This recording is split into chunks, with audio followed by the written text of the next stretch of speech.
Another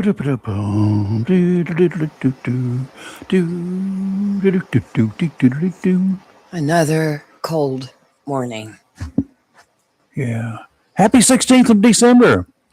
Is it? Yeah, it is. Welcome to, where are we?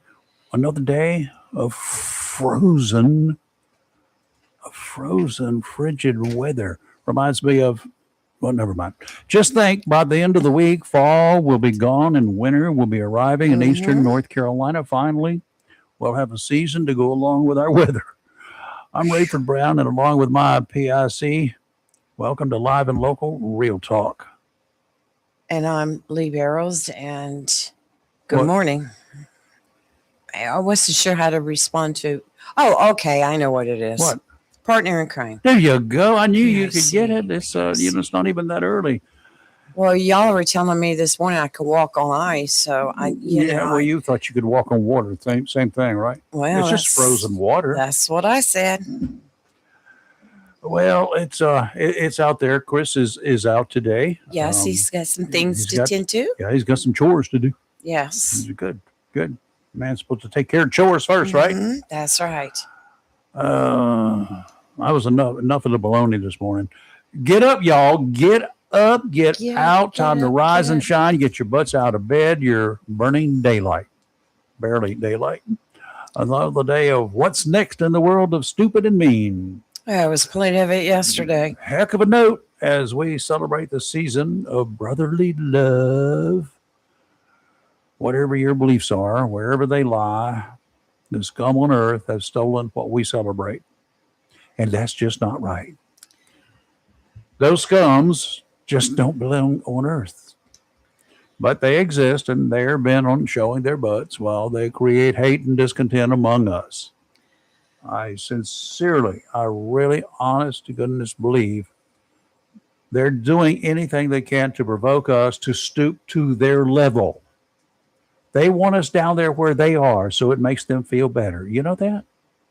Yes, and the stupidity continued yesterday. And well, if they keep poking, all of it. Keep poking it, y'all. Your wishes may become our command if we have to stoop to your level, because we can be not real nice out there. Right. Yeah, a lot of news still yesterday from the weekend. Ridiculous. It is just. We got so much left over, it'll take a week to eat it all. I ended up having to go to YouTube and watch recipes for sourdough bread and etc. I was just like, well, at least you did something good. The cool thing about when you get on YouTube, at least for me, because I do it on the big screen, 65, so I can see it. I have it on mine too, yes. And I don't get a lot of interruptions, pop-ups here, pop-ups there, while I'm watching a program designed for something I need to know. Right. I've watched. I had come across my YouTube yesterday over the weekend. It said, "Here's your YouTube update for 2025," and it showed between my subscriptions and the channels I watch over 644 channels for the year. I tell you, I have gotten to where I stay on YouTube more than anything because you can get independent news. If you know where to go. Don't watch some of these that just decided to put on a headphone and open up a studio and give you their opinion. But there is some legit news people out there. A lot of the weather that I watch on there, and a lot of the storm chasers. I love a storm chaser. And a lot of movies. There's so many Hallmark movies. Now, I will tell you, I know it, but I would rather sit there and watch a Hallmark movie than watch the mainstream media go over and over and over and all their opinions and all their, they should have done this. I like opinions. And when I want to watch opinions, I will watch opinions or listen to opinions or whatever. That's kind of what I'm about. But I like those who at least somewhat experienced in the world of something. Yes. I think there's so many of these guys, they look online and they find some $29.95. Remember Mr. Microphone? Oh, I detested I really believe game. some of them Mr. Microphone was that little toy microphone that would Yes. transmit to your FM radio somewhere across the room. Oh, no. And people okay. would get out there and play like they were a disc jockey or something like that. That's just what it reminds me of. They go on, they find something, go, this is everything you need to set up a podcast. Oh, I was thinking of not Mr. Michael. It was Mr. Bumbling Idiot. Same thing. it was some kind of character that can't think of what his name was. I don't know about that. Mr. Game Show or something like that. Anyway, there was and the Mr. Microphone thing. It was just about, you were just as much of a DJ with that as these guys are playing podcasts as they are journalists. They are not journalists. If you just want to call yourself an opinionated, whatever you want to be, do it. Do not come across as having facts. Right. You don't. Right. You really don't. You just don't know. So, you don't know how to gather them. You can repeat and repeat and repeat and do whatever some of the mainstream media does.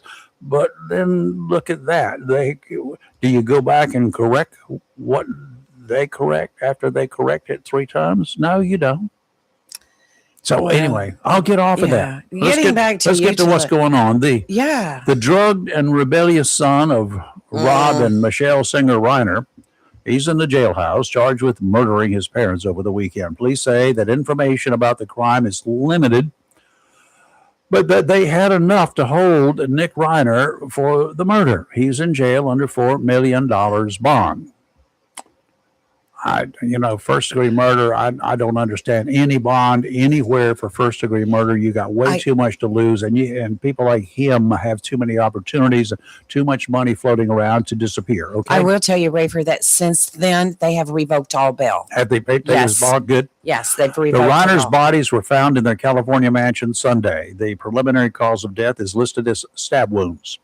I keep saying preliminary because this is the way things are until we get a full autopsy. I've been in autopsies. Yeah, you can do it in an hour and a half, 2 hours, 3 hours, 4 hours, 5, whatever. You will get a preliminary report. Right. It all appears that stab wounds cause the death, but when you get in there and you start doing drug screens and do this and that, all of this takes time. So they're going to qualify with, likely stab wounds. All appearances, probably the preliminary cause of death. And I'll agree, it likely is. You find somebody with a 44 Magnum round that's gone through their head, that's likely the cause of death. But it's not always until you eliminate everything else. You have to. The Reiners had been married for more than 35 years. He was 78, she was 68. As should be customary, pending confirmed information, police are not releasing a lot of details. For one time, they should be commended for that. And I do. Let the entertainment ghouls have their way with their unnamed sources, with their rumors. Gives the rest of us time to point out their gross errors as the days wear on. Obviously, thinking like a nosy cop. I know has been me. I have lots of irrelevant questions, but since I have no real information other than just the facts, babe, there's no reason to speculate. Therefore, I won't. Again, up to the tabloid and the socialist unqualified excuses calling themselves journalists to do that.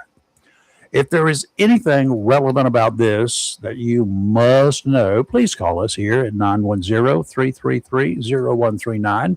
Other than morbid curiosity about the salacious details, please tell us why you must know and know right now. What good is it going to do anyone? The situation is under control. The investigation is in progress. However, let's just say, for instance, I was. In that business, not the media business, because they don't. If I was looking for facts, I'd want to know when these people died. That's coming up, no doubt. Where were the bodies in relation to each other? Where in the house the bodies were found? Were there signs of a struggle? Were the Reiners bound?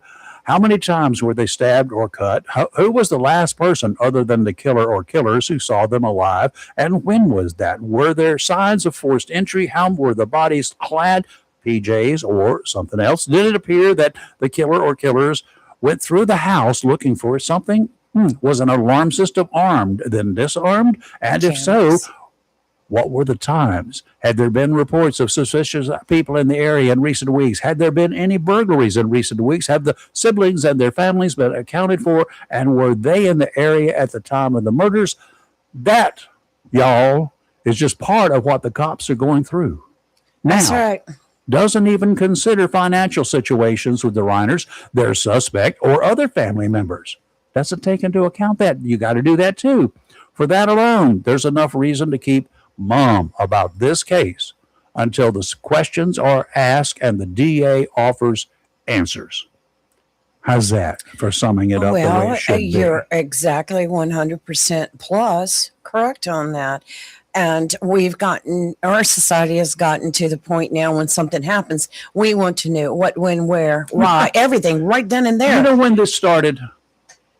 The day that you had the 1 hour photo processing companies to spring up around the That's country. going way back. Way back. And because it used to take you 5 days to drop your film off and get it back, or mail it off to Kodak and get it Does back. anybody do that anymore? No, they don't have film anymore. But Oh, I anyway, was gonna say, I that's don't think so. that's when it all started going Right. downhill, and we became Yes. the society of now. Yes, and I as you know, I followed all of this over the weekend because I kept texting with Yeah. guess what You did. but Guess what the latest lie is? guess what the latest is. They just corrected that. Oh, I'm sorry. Ooh. Oh yeah, and I followed it and followed it, and at the same time when I have it up on the screen over to the right, depending on what channel I am.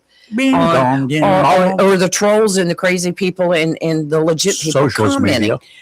media. The comments, and it's on every single thing that you watch, no matter what's going on. The comments, first of all, they make everything political, and As it then is. not everything, but they can take an innocent child that something has happened to and say, well, it's because their mother or father were liberals or they were Republicans. What has that I'm got to do so with anything? glad you walked into that door. Oh, yeah, you go ahead and open the door. No, you opened it. I'm walking through it. Okay, I did yesterday, right? I get this text with this stuff, and I question the validity of it immediately because it came from Lee. Not because it came from Lee, but because of the original sources. I don't know who they were. There was a lot of talk whether it was real or not. Yeah, I understand. So, and then Lee said, well, it is real. And I said, Yes, oh, Lord. it is. Lord. So, I got the proof. no doubt, many of you have heard what President Trump said about Reiner. Yeah. Absolutely nothing that was kind, nothing showing condolences to the family or friends or even the people who knew him or knew of him or respected him about this actor / director. He was the guy that so many of us who used to watch All in the Family, Meathead. we like to dislike him because Archie Bunker, our hero at that time, disliked him. Typically, the best course of action in such situations where you profess to hate the ground that a person walks on is to say nothing. When they I agree. when they die, when they when they have a wreck, an accident, or otherwise agree. fall off a building or in a plane crash, why should the president? Now I can understand Joe half-wit, dingbat, drunken skunk out here on the side of the road somewhere saying things. Right. He deserved it or whatever. But no. It does happen. Yeah. The president. The president is arguably the most powerful, most recognized one person in this entire world. Right? Yes. And should be setting an example. Why should he feel compelled to make comments that in all reality, no one, not even Trump's most staunch supporters, are approving of? All are turning on him. Reiner had been an open Trump critic. God help us. Very much Trump, so. is that your only critic? Is that the only person who just detests you? You got Rosie. Is that the only person? Right. Really? And he was murdered viciously by his son, according to the police. So many of the Hollywood crowd does not like Donald Trump. I would, if I had to guess, I don't know, but I would venture that most of the Hollywood crowd, as we know them, don't like Donald Trump. Mm-hmm. That's facts. Facts. Yes. Expressing such hatred is beneath this president or any other president. I loved Reiner. I liked his directing. I liked his acting when he was Meathead. I just loved the character. I mean, he added the element, the other side to the Archie Bunker that was just refreshing to me. Right. And to put the daughter, his wife, in the middle of all of it was just like perfect sitcom. Right. And we all liked it. We all liked that show, I think. I just thought it was refreshing, especially for the time. I don't care for any of those who are, they get a lot of attention in sports. They get a lot of attention as actors, as directors, or in the entertainment world. I don't really care what their politics are, and just do what you're paid to do, and that's to entertain me. Right. The entertainment industry is not my source for political information, because they of all people have their own little axes to grind, right? Right. And they don't want government intervention unless it's going to help them. They certainly don't want anybody except the government, from the government, unless they're there protecting them from themselves, usually. But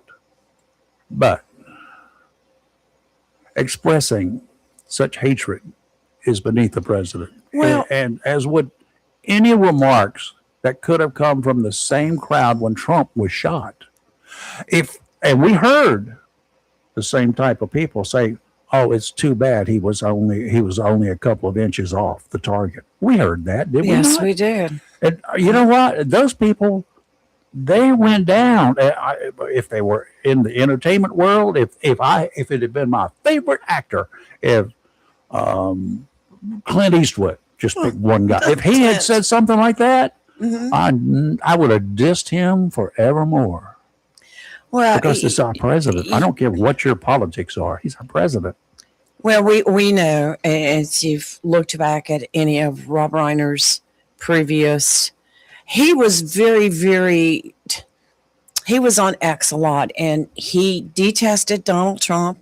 Okay. And yes, he said a lot of things about Donald Trump. It's not the only one. Like sticks and stones, but and he got in 2024 when Trump won the election, Reiner got so upset he checked himself into a place for rest and relaxation, and he admitted it was because of Donald Trump. But you know what? There's lots of people in this nation who feel the same way, and you know about 50%, but not to that extreme. But when I first read it, and I was like, what did he say? I was really disappointed in what he said. I don't think he can come back from this one.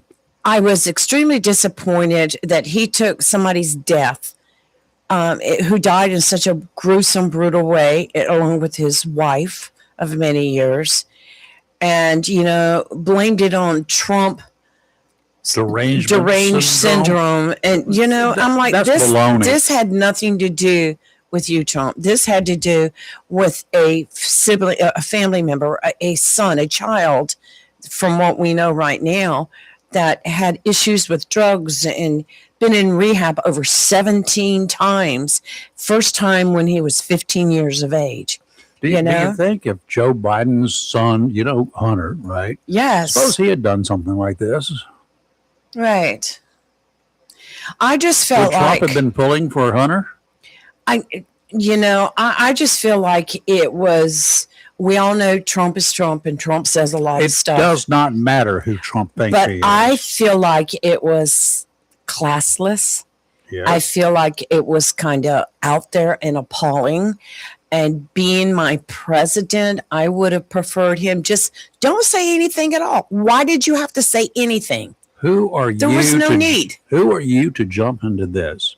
It was very disappointing, in my opinion. I was very the comments from the elite or whoever they were, the Hollywoods and the Right. others and the non-elites, mostly the nons, because I didn't have that many people that I knew of right. making comments when Trump was shot, when Right. his ear was capped, right? No, I didn't hear, but I heard a lot. Yes. However, those people, that was coming from less dignified people than the president of the United States. Well, when Charlie Kirk was assassinated, when he was shot, when he was killed, Same thing. there was a lot of stuff coming from the left about, more or less how Charlie deserved it because of his politics and stuff like that. The Republican side stayed quiet.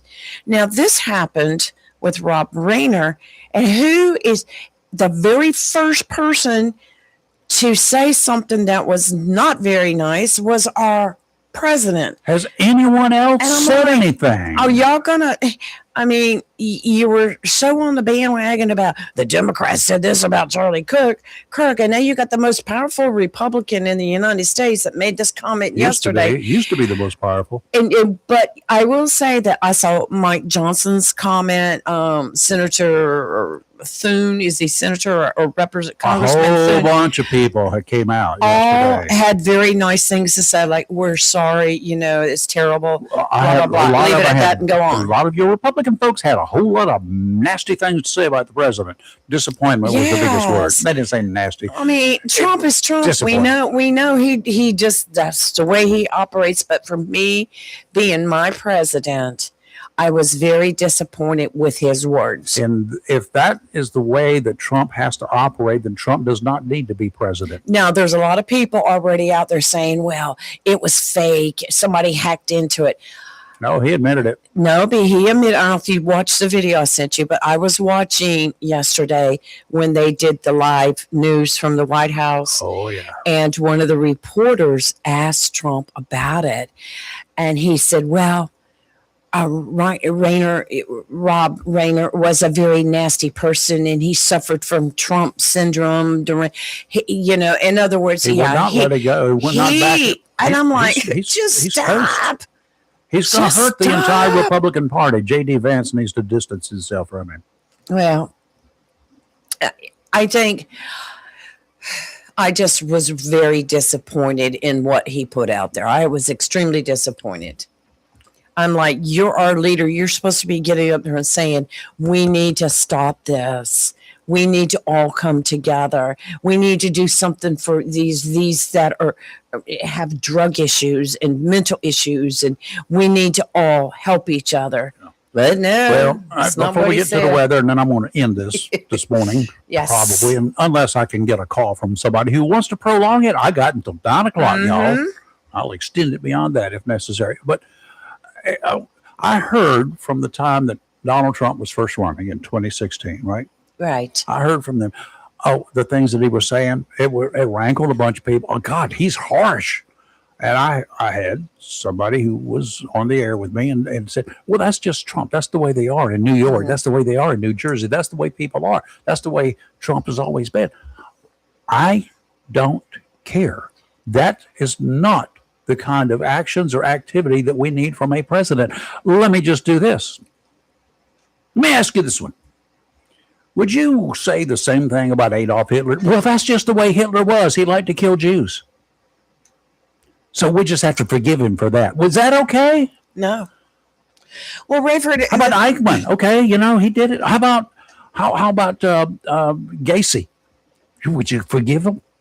Was it okay just because that's the kind of person that he was? As a nation, as a people, we over the years have accepted this kind of behavior, and we've rolled with it. And have you watched how so many people now are just will get out there and exercise our First Amendment rights in such an ugly, ugly way because it's acceptable now. It's not acceptable. It's their right, but it's their right to be stupid shall not be But infringed. society as a whole, I don't accept it. I don't accept How it. many? Does anybody out there agree that it's okay for Donald Trump to stand up there? Not as Donald Trump, because he is not Donald Trump. He is the president of the United States. Right. When he gets out of office, he will be Donald Trump, the ex-president of the United States. He will not be a former president as far as I'm ever concerned anymore. That's the difference right there, Rayford. If he had just been Donald Trump, the New York magnate, the billionaire or whatever, and had made those statements. That's on so him. whatever, move on past it, because there's plenty of other people out there making ugly statements. But he's not just Donald Trump. He's the president. That's the difference. Yeah. He needs to go hide his head in shame. My grandmother would have beaten him with a switch. I was very disappointed, just like the same way I was disappointed when Charlie Kirk was killed, and there were so many people coming out that are members of the Congress that we look up to. We please help run this nation. Right? No, I don't look up to them. I remember them. My God, I help you. I was just extremely disappointed. I was very disappointed. Irritated. People were calling for him to take it down. You can't take it down. You can't take it back. It's there. Right. It's there for you, and that will go on your tombstone if at all possible. This is the stupidest comment that I ever made. I read that and I was like, "What?" Can anybody else provide me any comments in our recent history that anybody made any comment as dumb as what was made yesterday by this president? It was just, it was not necessary. It's cold, but it's getting hot in here. On the weather front, for the mariners we have out there in our audience, that's not why it's hot. It's hot because I'm getting hotter than the collar. It is warm. Arctic high pressure will peak today. One area of high pressure shifts offshore by the middle of the week. That's tomorrow, with moderating conditions expected. Okay.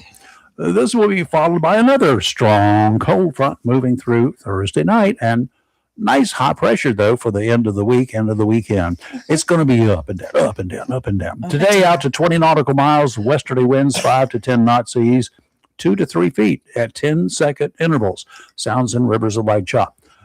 Wednesday, tomorrow, westerly winds 10 to 15 knot seas, 2 to 4 feet every 4 seconds. Sounds and rivers of moderate chop. Today, they're 2 to 3. That's nice. 10 seconds apart. Really nice. Tomorrow, 2 to 4. Nice. Every 4 seconds, choppier. That's what that means. They're closer together. So you can go bumpity, bumpity, bumpity, bump. Sounds and rivers of moderate chop tomorrow. Thursday. You can quote me on that bumpity, bumpity, bumpity, bump if you want to. You probably would. Easterly winds on Thursday, 5 to 10 knots, becoming southerly 15 to 20 in the afternoon. Seas 2 to 3, building to 3 to 5 in the afternoon. Sounds and rivers of light chop, becoming choppy in the afternoon. Okay, today. Oh, wait, my page moved. There it goes. Today, sunny with a high near 50, light west wind. Tonight, clear with a low around 26. Wednesday, increasing clouds with a high near 61. Wednesday night, cloudy with a low around 39, getting warmer. Thursday, a chance of rain in the afternoon, mostly cloudy with a high near, well, what happened to my brother? Oh, there it is, 67. Thursday night rain, low around 56. And Thursday, late afternoon into Thursday night, we have a lot of rain coming in, but it's bringing in some warm air because Friday, it will be mostly sunny with a high near 64. So, and looking forward to those 60 days. Looking forward to it. And from our ham buddies out there, and budettes. Budettes and buddies. Okay. Looking around the area, the amateur radios from the operators from the Onslow Amateur Radio Club, many of them check in with us. They do it amongst themselves, but they started doing it a little more intense in the mornings now. So we get an idea of what the temperatures are around the area. Out there in the southwest region, Randy this morning out on his golf cart. slip sliding, I guess. 17 degrees it was, 68% humidity. The wind was calm. There was no wind, in other words, and nothing in the rain gauge. There was no rain in the last 24 hours. Joe in the borough had 22 degrees in the borough in Swansboro. Wake up downtown Swansboro is 22 and no wind. Lee out in the swampy areas, the back swampy area, 19 degrees, 85% humidity. Light wind out of the west-southwest. Dale and over there in up the river around the River Bend area, 17 degrees it was. No wind. Ken in Onslow Bay. This morning, that's off Rocky Run Road down here, 20 degrees, 74% humidity. Ward over across the creek there in Cedar Point, 29 degrees, 57% humidity. Had just a light breeze out of the west. And Lee over here in the Woodlands at 18 degrees, 83% humidity. It was calm. No wind going there. No rain, of course. And here in the studio at that time, it was 16 degrees. Hey, it's still 16. It has not gone down anymore. It's 18 degrees up on the deck about 20 minutes ago, 30 minutes ago up on the deck here. We got another sensor up there, 18 degrees there. In our little impromptu greenhouse, the dome, as Robbie calls it, it was 42, 43 degrees. So we've kept the temperature up in there all night again. But 16 degrees now, is 97% humidity still there. Virtually no wind. It's been running 1 to 2. Out of the west, the southwest, and of course no rain. And today's gonna warm up a little bit. Maybe we'll be above freezing for a while. Just had one of our listeners, another Chris. He's been on the show before. Come on down, Chris. He sent us a picture. Small, thin bits of ice floating around in the New River. A little bit of ice out there. I don't doubt it. Yeah, we went into a hard freeze there for a while. We did. It was cold. I dumped some water out from accumulation over the weekend. Right. It wasn't water. And it was still out there this morning as ice. Right. I saw it earlier. When I got home yesterday, I didn't leave the house again. I was just like, no, I'm not doing this. I got some concrete I've got to pour. I need some warm weather. Pour it when it's cold. No, you can't. Well, by this weekend, you should be able to. I need to get it in maybe Saturday or Thursday. I believe I can. Got some warmth coming. Maybe yes, but it's supposed to rain that afternoon into the evening. But bring your umbrella. It's kind of a good thing though. If you're pouring concrete down there, that water get down in there. I mix it first. Well, I'm gonna mix it in the wheelbarrow and dump it in. You know, we've been talking about, and I've been meaning to talk about this. How in the morning, like when you first get up, it may be 18 degrees, and then the temperature drops. Yeah. And we talked about radiational cooling. The temperature can drop after sunrise due to a process called radiational cooling. Good. I knew you would come up with this. During the day, the sun sends heat to Earth, but after sunrise, the incoming solar radiation is not yet strong enough to counter the heat loss. As a result, the temperature continues to drop for a period of time, even after the sun rises. So radiational cooling. So we got some RC going on, huh? That is your weather for the day. That's a good little piece of trivia too. Yeah, I put that on our page last week when we were talking about it, but I didn't get a chance to say anything because we were just very busy. But good. All right, let's go up to Providence. Oh, mercy. That's just horrible. Rhode Island, Providence, that is. They've released some more videos and some pictures of a person they have an interest in talking with about the Saturday afternoon attack at Brown University that left 2 students dead and 9 others wounded. I wonder if Trump had anything to say about them.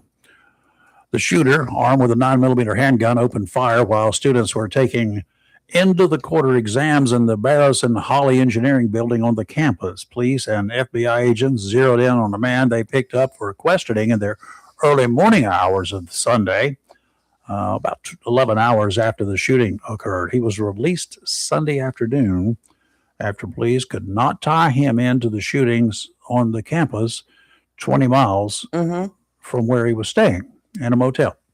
No information about a motive has been made available, and little information about any physical evidence has been released. An unknown, unidentified person, a member of the media has described as a source, supposedly revealed that cops found 40 spent, that means fired, 9mm shell casings, along with 2 fully loaded 9mm handgun magazines that are pretty much had 40 rounds, live rounds in each one of those magazines, according to this unnamed source. Right. If accurate, those are aftermarket high-capacity magazines that are of little use for self-defense purposes and handguns because they're just too long and pretty much render the pistol useless for concealed carry care. You ever tried to put one of those things with a 30-round magazine or a 40-round magazine under your shirt? Well, no, it doesn't work out that well. Still waiting for confirmation for that piece of information, and I use the word information carefully. Mm-hmm. The surveillance video obtained shows a man dressed in all black in the vicinity at the time of the shooting. At least 2 video segments have been released to the public with a telephone number to call if anyone recognizes the figure in the video. It could be you who knows this person, regardless of where you are, because this is a small country. We're not in 1822 now. People fly back and forth across the country every day. They got kids up everywhere. You've got friends that go into school. I guarantee you there are people here who have friends or relatives at Brown University right now. Okay. Don't know if any calls have come in, but they're asking for any calls. Take a look at the pictures that have been most recently released. The person is obviously white, according to the photographs. The one that they're looking at they have an interest in talking with, not necessarily the shooter. Don't know that yet. Okay? That's right. Might be just somebody who was there who may have some information they could provide. That's right. One of the victims, identified by her church, is 19-year-old Ella Cook. She's a sophomore from Alabama. She was also vice president of the Brown University College Republicans. Okay. Yes. Mohammed Aziz Yumorzakov. I'll give it that. I don't know what it is, but that's what Close it sounds enough. like. A freshman Sounds good. has been identified as the second victim. Yumorzakov is a naturalized citizen from Uzbekistan. Wow. I got to say that slowly. I know what it is. Uzbekistan. He was living in Virginia. Those are the victims killed in the attack. Are anybody making a lot of this? I don't know who the other 9 are. No, they have not Don't said. know their races, don't know their political persuasion. And when it came out that the young lady was the vice president of the college Republicans. Yep. Once again, here we go, making this all political. I doubt seriously that this guy knew who he was shooting. I don't know, just guilty guess. Right. Because he went in, did a wide range of stuff, had captive audience. Recent pictures depict a male. He's about 5'8", stocky build. Appears that the man in the pictures is Caucasian. I looked at that and looked at his hands and looked at his face, but his face is partially hidden, but his hands were visible. Neither police nor the mayor's office could explain why no warning sirens went off when the shooting started at the college, at the university. Reporters were referred to the university for answers to that question, and nobody from the university was available on Monday. Well, so they do have warning sirens that, and sign of anything like this, but you got to also understand not every student was still on campus. And it was a Saturday. And normally you don't have exams on a Saturday. Well, I don't know about that. For midterm exams and final exams, they may have them any day of the week. Well, they said that they didn't normally do that, but they were having some preparation for exams, etc. at that time, which we can sit here and analyze it. We don't know nothing, But- honey. That's right. And once again, the comments yesterday when they put out the additional videos, they were like, well, the police have been so slack. This is the best they've got. Hey, they pulled those videos off the street from people's ring door cameras, They were out there looking at everything they can find. They were out there on their hands and knees going through blades of grass yesterday in that area looking to see if they could find anything. You can also rest assured that they're having to deal with all the trampling and everything else that's been done to destroy that crime scene. Not intentionally, but by people running and getting away. Right. There's going to come the time that they start doing the process of elimination. Right. Okay. Oh, you should have seen the comments yesterday. One of them was like, well, the FBI, somebody needs to let the FBI know this and that. I'm thinking like the FBI doesn't know to check this or that. I mean, really, people? But they were like, the guy's obviously Hispanic because he's holding one arm behind his back while he walks. And that's the way Hispanics do. And I do the same thing. Oh, my gosh. And then there was like, analyzing the jacket he had on. Well, somebody needs to let the FBI know that I got the same jacket at such and such store, and they should go back and start going through receipts. And you might get that $50,000 reward. Where did he buy? This country or he another? could have got it at a thrift shop. You don't know. And it just went on, and I'm like, seriously, people? They will look at every and the longer it takes to do this, the more detailed and the more trivial the clues that they will start taking on. Right now, they got to start at the top and work their way down. They have to. I mean, with something like this, you got to go through every little blade of grass. Yeah. You've got to check the dust and the fingerprints around every corner. At least they're knocking on doors saying, "Hey, check your video." Check your video cams. They're doing what they need to be doing, and they're probably doing a whole lot more than what we even know about. Oh, if they're not, then we're in trouble. These geniuses on social media, there's like, socialist media. Like, do you see the way he walked? His right foot's turning in a little bit, and blah blah blah. And I'm like, oh my gosh, you Sherlocks, I mean, you need to sign up for the FBI because they need you. Well, it was something I ran across yesterday on X, and I saved it because it just struck me. It said a Brown University grad student who previously lived through the UNC shooting. Yeah, I saw that. Says a quick release of a detained suspect has triggered renewed fear on the campus. And I can understand that, but what struck me was they've already been through one shooting at UNC here in North Carolina, and now this. Oh gosh! Good luck. It's a shame.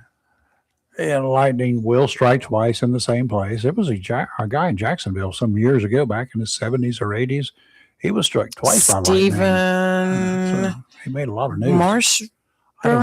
Somebody will tell us. Familiar. Somebody will tell us. Seems like he survived 2 lightning strikes. Yes. I bet you thunderstorms he hides. Well, I don't know did you see the news coming out of Salisbury, North Carolina yesterday? Probably not. All right. Our fire departments, they're brave souls. They are. And they're heroes. And, we need to look up to them. But yesterday, 12 firefighters were injured while combating a blaze in Salisbury. And this was yesterday. 2 residents inside the structure were transported for additional medical treatment as well. But what happened at 4:56 p.m., the Salisbury Fire Department received a call about a blaze underway at a single-story brick home. And the 1100 block of Laurel Street, firefighters arrived and found heavy flames coming from the rear of the building. They immediately started a fire attack and a search. But during the primary search and attack, an explosion occurred, a gas explosion, which caused the walls to expand outwards and the roof to rise up before collapsing back down. Initial reports from the scene indicated that a gas leak caused an explosion, which resulted in the roof falling onto firefighters. During a press conference last night, officials did walk that back, saying that further investigation was required to determine actually. But 11 Salisbury firefighters and 1 Spencer firefighter in the area of the explosion and near the walls were injured by the movement of the structure. Those injuries included contusions, concussions, and smoke inhalation after the mask that the firefighters were wearing were knocked off the firefighters' heads. None of them were life-threatening, but 12 firefighters. But the fire chief is saying everything was done by the book, but this is one of those things that you take the chance when you're going into a fire like that. Mm-hmm. Wow.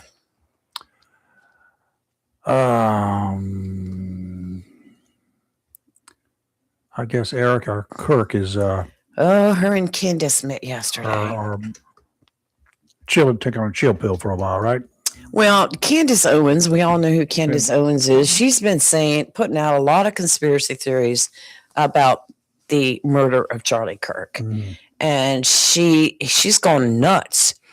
And I think Erica had enough. So they arranged for a meeting yesterday. Understand it went about 4 hours. Oh, Lord. We'll learn more about it later. Was rescue needed? But Erica was like, she was done because she said on an interview on Fox News the other night that stop, just please stop. Yeah. She knows what happened to her husband. She's got the investigation.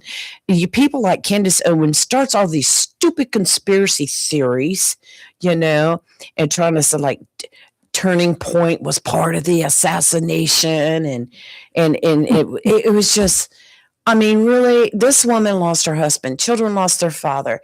Whether you agreed with his politics or not, he did not deserve what he got. And the conspiracy theories, once again, that's the society we live in nowadays. Least little thing happens and all these conspiracy theories. It's just ridiculous. Just ridiculous, Rayford. It is. And, for people that are... do we have the guy that did the shooting? Yes. Okay. We do. Why don't we wait and see what he's got to say once it gets to court? Right now, he's not saying anything, but he'll have his day. He may or may not be saying anything. That's right. We don't know. His lawyer has told him to shut up, and let's see what kind of deal we can make to keep you alive. He's a punk kid that decided to take somebody's life. And, and I wouldn't make any deals with him. We got you. We got you dead to right. We do not need anything that you got. You're not smart enough to be a part of any conspiracy. Nobody put you up to it unless there's some idiot you took a bet with at the drug depot. Mm-hmm. That's about the best you can do. Well, he was in court Monday morning. I watched that. Yeah. And too bad. Looked like a squared away young kid. Dressed in a nice shirt, tie. I mean, you look at him, and a couple times he smiled at his defense attorneys. And of course, people went ballistic over that. How dare he smile? But he just looks like your average, everyday kid. It's just. Yeah, that's what it's crazy. I used to. Well, he doesn't look like a murderer. No, he doesn't. He didn't. How do you know what a murderer looks like? Well, that's true, but he's how many murderers have y'all ever seen that you know? Anybody ever bumped into a murderer on the streets and you didn't know he was a murderer? I mean, what he did was wrong. He's going to pay the price for it. I hope so too. But it's just, have you noticed lately that they're getting younger and younger? Look at the one that attempted to kill like Billy the Kid, to kill Trump in Pennsylvania. Mm-hmm. Wasn't he quite young too? I remember correctly. 20s, right? Yeah, I mean, it's just older people are smarter. We're too tired. We're too tired to do it. What is this going to solve? Nothing. We're too tired. And for you idiots that thought you're going to take him out, number one, you didn't, and number two, you probably got him elected. Can you take that home with you and look in the mirror now? Those of you who are alive and think it's cool. For those of us that did not care for Biden, we got through it, didn't we? We did. And he's not president anymore. We got through 8 years of Trump. We will get through 8 years of Billy Bob. Regardless of who the president is, we'll get through it all. We've survived a lot of dummies. We got through Nixon. We got through them all. And if you don't like what you have, get out there and campaign and vote. And which brings to mind, you've got till Thursday here. And locally 12 noon, yes. And get involved. Do it. If you want to run for for office, you need to do it. That's Jack Bright calling. Why can't I answer these phones? I don't know. What's Something going has on? become disconnected here this morning. Uh-oh. Okay. You want me to pick it up? No. All right. Well, Stand by, Jack. there it is. Did you answer it? Yeah. Hello? Jack, can you hear us? Yeah, good morning. Hold on just a second, Jack. Got to put a mic down there. Something's happening Yeah. to the phone system. Our phones have gone a little nutso this morning. Wait a minute. Here we go. Ouch. Got shot. Just take the whole thing. Yeah, I was trying. There you go. All right. The orange one, right? All right, Jack, can you hear us now? Yeah, loud and clear. Okay, very good. Hold on. Put my headphones on, make sure we can hear you okay. What's going on, Jack? Well, I heard some of the comments from the Rob Reiner murder case, especially our president with diarrhea of the mouth. Thank you. With some of those comments he made. This thing with our president was supposed to be really above a lot of those comments and issues that he's in this thing started with him way back when he was commenting about John McCain not being a hero. He said John McCain was not a hero because he got shot down. And John McCain didn't have anything to do with being shot down. He just was captured, when his plane got shot down. And I had a lot of reservations about that. I guess John McCain had his own problems and everything, and his own skeletons in the closet. But I don't think he should have been commented about that, especially what Trump just did.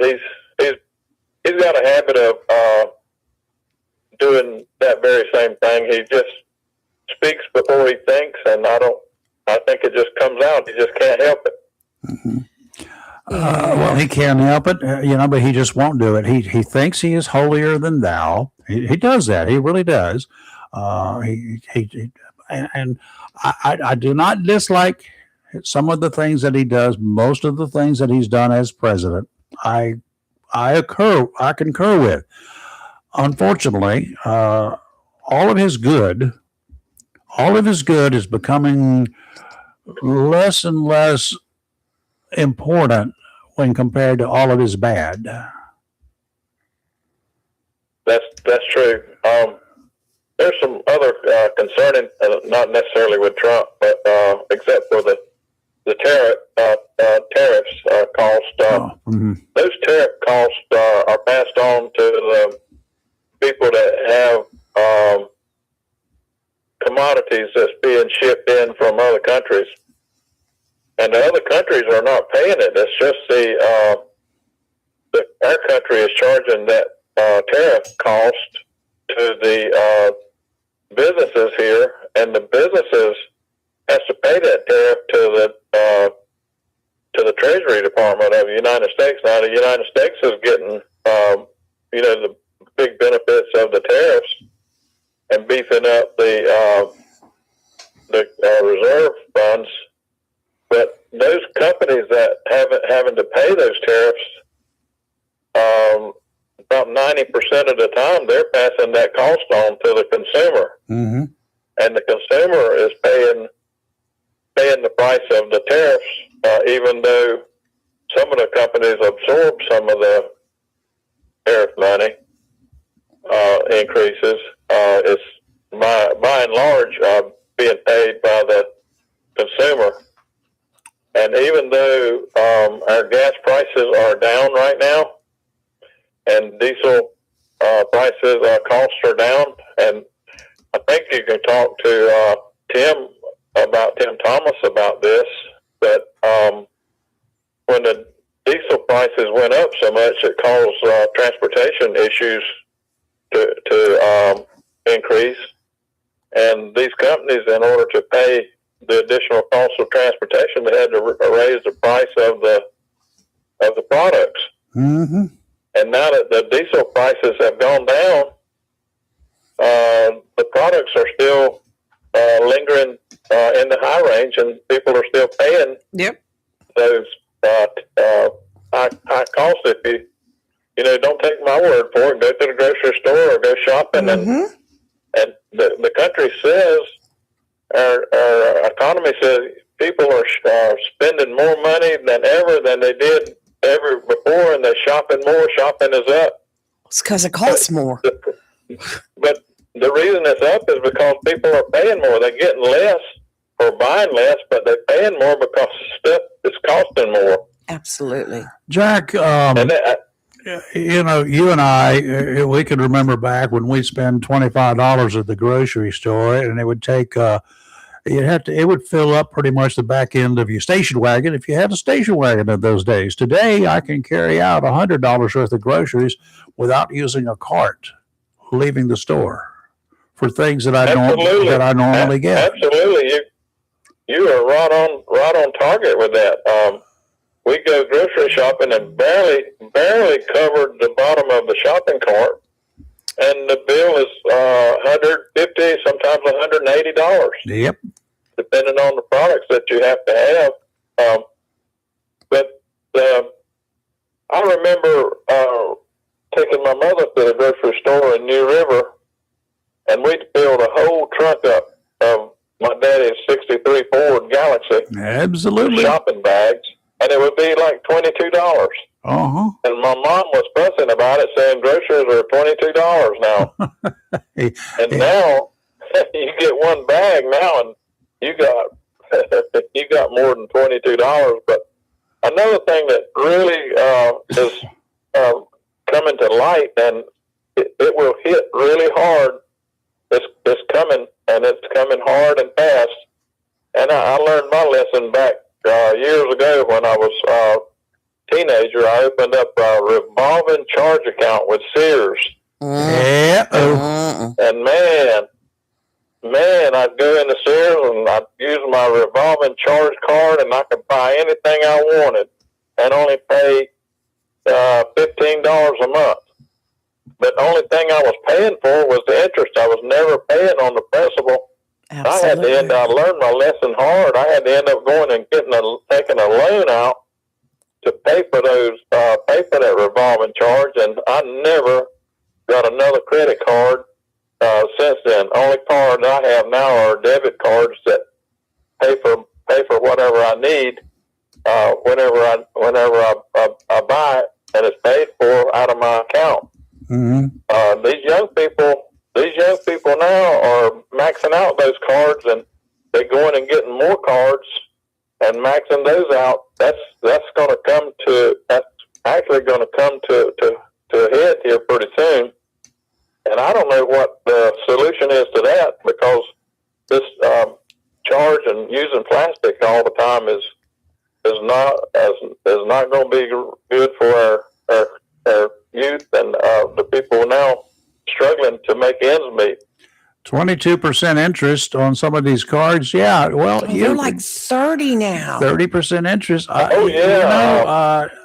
got a notice from J.C. Penney's that if you have a charge card with them, and it's like Lee said, it's like 35% interest on that card. Unless you pay if you pay every month, when you get the bill, you pay it all off. Well, if you can do that, you don't need the card. You just get a debit card and use it. But people cannot afford everything with the prices of everything else, with gasoline, with everything else that you need. And all it takes is just one major situation, and it could be a medical situation. Mm-hmm. I don't know whether you've ever been, well, I know you've been out of the country, but if you ever had any medical issues out of the country, and trying to collect for it with your insurance when you get back, and that doesn't happen. I tried. There was $5,000. There was $5,000 laid down in a heartbeat. Absolutely.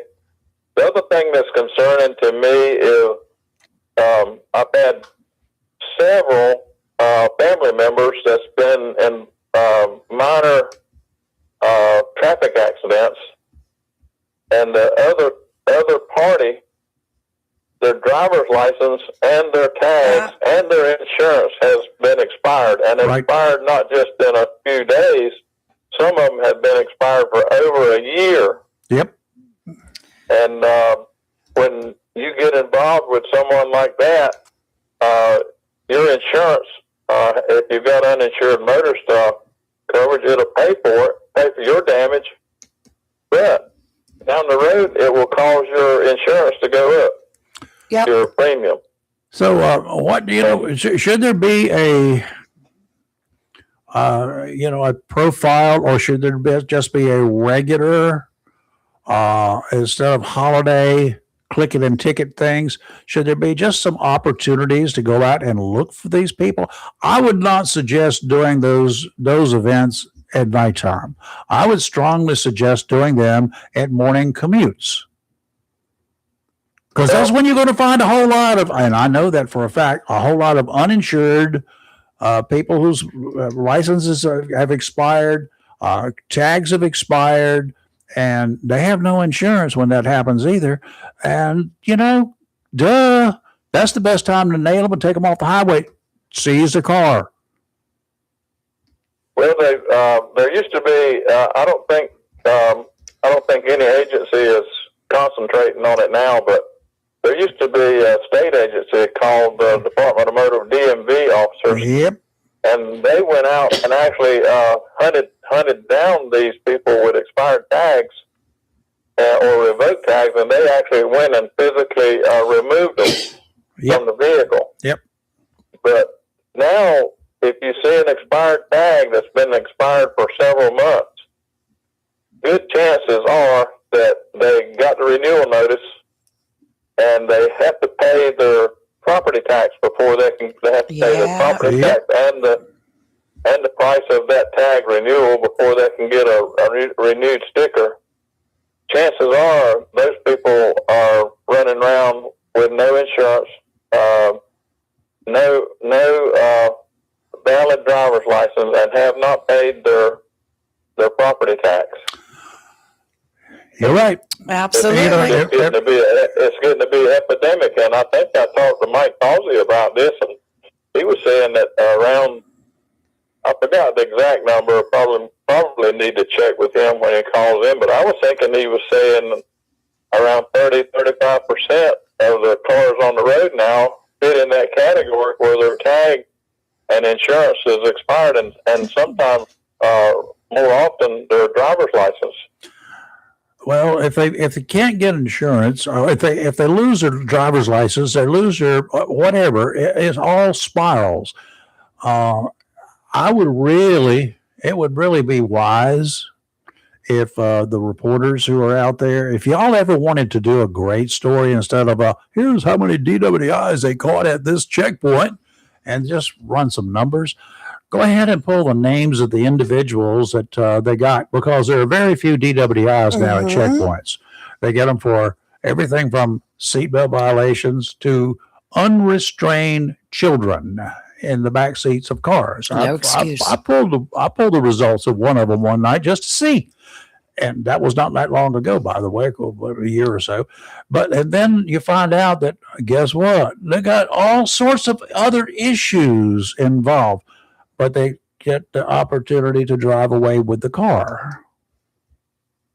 Yeah, that's the trend right now. That's not the way we used to do it, Jack. We used to impound those cars. Yep. You had to get out. Yeah, if they got stopped and they didn't have valid license plate or the insurance, we would have that person to park that car on the road, and if we caught them trying to drive it off, we would impound the vehicle until they got proper tags and insurance. Yep. That would pretty much stop it. And I'm seeing it creeping back in now. These vehicles that the law where these pickup trucks would have, lower the rear end of the truck, called a squatting law. Yep. That's creeping back in now. And if you come coming from the opposite direction, meeting that individual. At nighttime. The headlights, even though they're in low beam, they're right in your eyes and blinding. Yep. Mm-hmm. They cannot pass inspection like that. I don't know how they even see how they can drive down the road with the front end of the hood up in their face and not being able to see lower profile vehicles in front of them. It's dangerous in my opinion. Yep. This needs to be a hit squad out there. Go after them. Let's go get them. Yeah. I don't know, Will. It's a changing world. It's not. It is. It's not a world where I was accustomed to when I was in a position to make checks and balances with the traffic out here. But I understand. it's gonna really impact the future of the state and this country if they don't start cracking down on these folks driving those vehicles. That's probably unsafe on top of everything else. Yeah. Well, I was glad to see JPD out on the bridge, right near the bridge the other afternoon, whenever I had to go out that way, looking for those guys that are running 900 miles an hour, breaking the sound barrier. Bless JPD. Passing me. So they had one of them out there. But you know, the funny part about that one was the vehicle slowed down. We're slowed down. I didn't see anybody flashing their lights or warning, but the vehicles didn't. Nobody passed me flying as we were passing the officer. But I got up there and passed the bridge, and that guy, I'm running 60 in that 60 mile per hour zone, and this dude takes off. He's running at least 75, 78, but he was already gone, because he passed him, and he figured out he did the same old routine that they used to do. Oh, I've already passed him. There are no more out there. That's when you set up a second trap, right?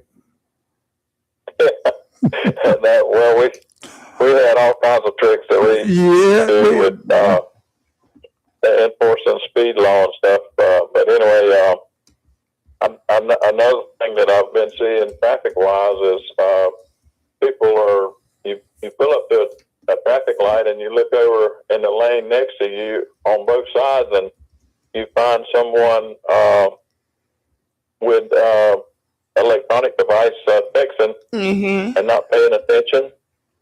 And then where I live out here, when I go to like up to Maysville or Belgrade or up from my house, it's a 2-lane road, 2-way traffic.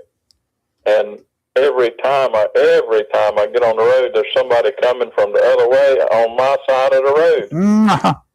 And sometimes I have to hit the grass in order to keep them Jack, involved. If you don't pay attention, you can be in real trouble. Jack, they're busy. They're kind of busy. They got to talk to somebody about what they're going to have for dinner. Come on, give them a break. Well, they're not necessarily talking. They're typing. Well, they're talking to them through text message, and I don't know how they could possibly pay attention to what they're doing and hitting the keypad on their electronic devices while they're driving. I can't even do that sitting here in the studio doing nothing. I make too many mistakes. Yeah, just reaching out to the screen and hitting connect. That's distracting too. My fingers are just too big, like sausage fingers, trying to punch in numbers and stuff. You got that right. Me too. When I'm sitting still here in my recliner in the living room. Yeah. And I know it'd be absolutely difficult to do while I'm driving down the road. Yeah. All right, Jack. Thank you, sir. Take care of yourself. You guys have a good rest of your day. You too. We'll Thanks, talk to you Jack. later. Bye. All right, bye. All right, can you talk? And let's see if I can work on the telephones, find out what in the Sam Hill's going on here. Something has come unplugged somewhere. I know. So you talk for just a second? Yeah, I can talk just for a second. I don't know if anybody's aware of it, but Trump, going back to Trump, has filed a $10 billion lawsuit against the BBC. Allegedly, in a complaint filed on Monday evening, Trump sought $5 billion in damages each on 2 counts, alleging that the BBC defamed him and that violated Florida's Deceptive and Unfair Trade Practices Act. Trump alleged that the broadcaster intentionally, maliciously, and deceptively edited the January 6th speech he gave before the attack on the U.S. Capitol. The panorama edit, which was broadcast just over a year ago and took sections of his speech almost an hour apart, suggested Trump told the crowd, "We're going to walk down to the Capitol and I'll be there with you and we will fight. We will fight like hell." In a short statement on Tuesday, a BBC spokesperson said, "As we have made clear previously, we will be defending this case. We are not going to make further comment on ongoing legal proceedings." But $10 billion. He could finish the renovation of the ballroom with that. Yeah, another one. Yeah, it's you know what? There is so much AI out there now. I don't even trust mainstay news media anymore. I don't trust anything else anymore. That's like when that statement Trump made yesterday came out. I was like, is it real? But then when I saw the live news conference and he admitted it, and I was like, I questioned it because I did not think even Donald Trump had that much stupidity left in his body. I just really did not. Well, there was a lot of people saying, "Oh, he didn't do this. This was fake."